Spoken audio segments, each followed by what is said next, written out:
Here's the problem with everyone who says all lives matter. They don't really mean it. Didn't see that coming. So, if you've been watching primetime news, the ever unhumorous and self-righteous late-night TV hosts, the always cringe-worthy BuzzFeed, MTV, the biased factualist dying print mediums, and the ever-deranged screeching of social justice warriors from their campus safe spaces, and the tiresome and loathsome screams of cultural activists groups spewing bias and vacuous messages. Do you hear them? Do you see through their dishonest distortion of facts? Do you laugh and shake your head at their mindless insanity? Do you spend your time informing yourself about a complicated issue instead of just accepting what the elite say? Do you believe the higher learning institutes are a place for debate, pushing your knowledge, yourself being open-minded to a vast difference of opinions? Is it starting to sink in now? Do you see what you've become? That's right. You're a white supremacist, a Nazi, a terrible, unredeeming human being. You don't belong in polite society. Oh wait, you're not a white supremacist. You're not a rotten Nazi. You're just a rational, well-informed, unmanipulated, down-to-earth member of society. Yes, the left would have you believe that if you don't agree with their collective absurd views of all facets of life, if you don't toe the PC line, that you have to be racist, a bigot, a sexist, a white supremacist. So what are these irrational tactics they're using to put you into the ever-growing category of white supremacists? What innocuous line did you cross to find yourself in this group? The obvious first answer, did you vote for Donald Trump? That's racist! How could you? He is literally Hitler. He incites race hate. He calls for the purification and genocide of ethnic people.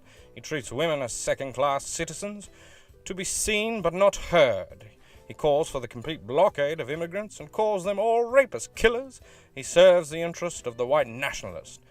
You didn't vote President Trump in because he had a clear message that resonated with you because his political ideology didn't fit the traditional conservatism or insane liberalism that you thought trying something different might be good.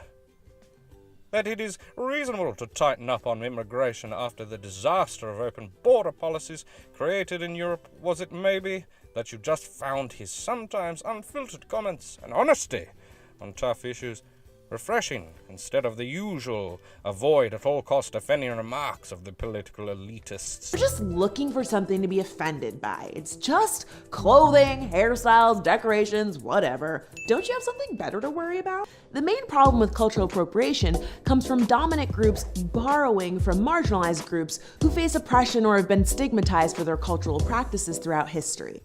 Holy shit, you weren't insensitive enough to engage in cultural appropriation at Halloween time, were you? You didn't dress as a Saudi prince, a sexy burqa girl, a Mexican, or a Pocahontas. That's racist! How dare you engage in this exclusive, long-held tradition? How dare you not think about the feelings of special snowflakes before having fun, and you have the audacity to bring your children into this? Put that candy down, Timmy. Your parents are trying to indoctrinate you into a group called the Ku Klux Klan. Did you laugh at culturally inappropriate jokes from your favorite comedians who dared to dissolve PC culture, infecting and denigrating the art of stand-up comedy? That's racist! Did you stare blankly into the abyss as pre-approved leftist comedians like Amy Schumer, Kathy Griffith, Trevor Noah, Sarah Silverman, Stephen Colbert, Jimmy Kimmel made brainwashed SJWs or social justice warriors laugh hysterically? That's racist! Well, I don't represent the alt-right in any way, shape or form, but the larger battle here, the thing that I fight for on American college campuses, is the right to be, do, and say whatever you want. It's about freedom of expression, the First Amendment. Did you dare seek out another opinion from conservative and libertarian speakers who visited your campuses instead of just mindlessly agreeing with the indoctrinating political ideologies of your liberal professors and safe space peers? You fucking fascist!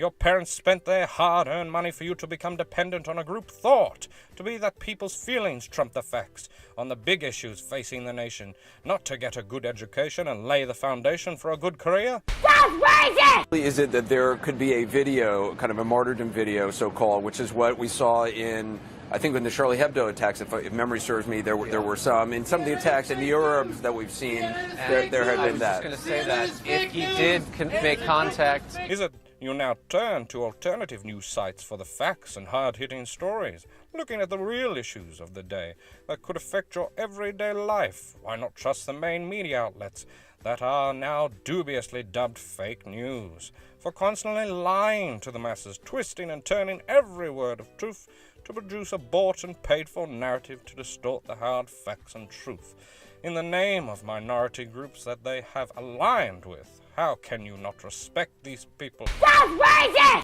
How could you sit there and hang your head in shame as groups like Black Lives Matter destroyed their own towns, exploited false narratives, forced law enforcement out of high-risk crime areas, and call out in public blatantly for the execution of police officers?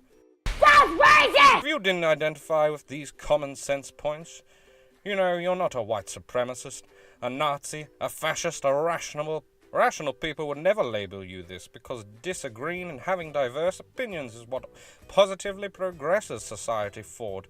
But when you're dealing with people that can't debate points on facts or back up their irrational views with logic, or left is to push into egregious categories of ideology like the real alt-right, the real white supremacists who do exist, but are far less influential populated as mainstream media would have you believe.